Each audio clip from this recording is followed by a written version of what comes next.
Bubble is a loaded word. I don't know if I'd use that word, but at the same time, I mean, on one hand, we do agree our allocation is overweight U.S. equities. So I think just because everyone has the same view doesn't necessarily mean that it's wrong. Nonetheless, it does make you worry a bit when you have such a great consensus. Everyone seems to have the same trade on.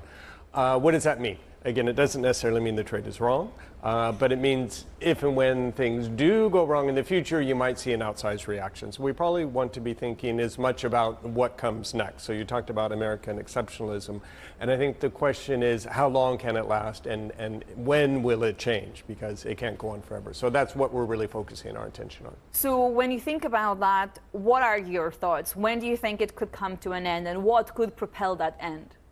Well, I'm thinking probably more about the circumstances as opposed to the timing. The timing always uncertain. But if we think about how things would evolve from here, you do still have the worry about too strong growth. You know, let's say Trump's too successful, growth really accelerates and inflation goes up. Then maybe the Fed hikes rates next year and certainly doesn't cut as much as the market expects. Now, this is certainly not our base case scenario, but it is a scenario. So that's one thing you'd want to think about. On the other extreme, it would be, well, if the Fed nonetheless doesn't cut as much, policies stay in restrictive territory.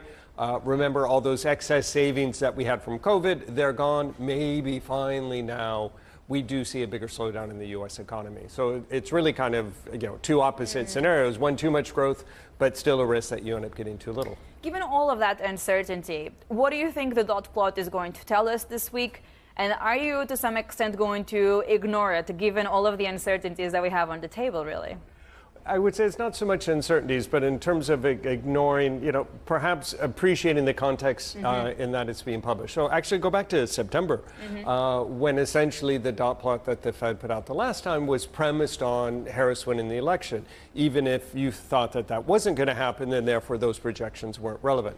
It's a bit similar now. We know Harris didn't win the election, but the Fed has to operate under what policies we have today. As they've said, they're not going to speculate about what Trump might do, but he will do something. And therefore, these projections, nice to know, but we appreciate they could really not be terribly relevant, depending what happens after January 20th. The reason why I mention uncertainty is because when we heard Jerome Powell speaking recently, he did explain that they can't factor in any sort of changes to trade policy because they don't know who is going to be impacted by trade tariffs, by how much, whether there was going to be retaliation. When you think about 2025, what do you think will be the biggest challenge for the Fed? Well, on one hand, they're not in such a bad position, at least relative to the ECB. If the Fed doesn't cut as much, given how strong growth is, not so much a problem. Eventually, we assume inflation goes down. Whereas the ECB is dealing with the situation where inflation is kind of sticky, but growth is weak. So for the Fed, I think the challenge will be, if they wait a bit too long, are we going to see a delay in the deceleration of inflation? In the scope of things, probably not the biggest thing for them to worry about.